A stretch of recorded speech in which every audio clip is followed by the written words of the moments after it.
সালাম দিচ্ছে। দাদা ভালো আছেন? যাক, এই কাজ করতে আর কয়দিন লাগবে দাদা? আচ্ছা, তারপরে কমপ্লিট হয়ে যাবে ঈদের পরে না? তাহলে আপনি কি সবসময় এখানে থাকেন দাদা?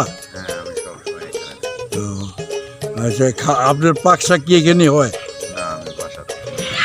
বাসাতে নিয়ে আসেন না?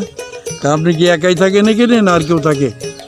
আমি একাই থাকি, তখন তারপর যারা কাজ করে আসে, স্যার মাঝে মাঝে আসে সপ্তাহে। আচ্ছা আচ্ছা, আপনার স্যার মাঝে মাঝে আসে না? আপনার স্যারে গিয়ে যে এই বিল্ডিংয়ে থাকেন না? ও আচ্ছা আচ্ছা, তাহলে এটার আপনার কেয়ারটেকার হিসাবে আছেন নাকি দাদা? হ্যাঁ, কেয়ারটেকার হিসাবে। তাই আপনার কাছে সম্পূর্ণ সব দায়িত্ব না দাদা?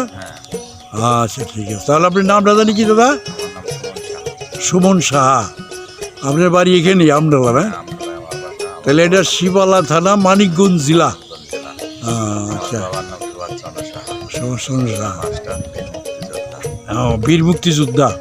হ্যাঁ, মাশাল্লাহ মাশাল্লাহ, ভালো লাগলো কথাটা শুনে। ঠিক আছে দাদা, রাখি। হ্যাঁ, ওকে, নমস্কার দাদা।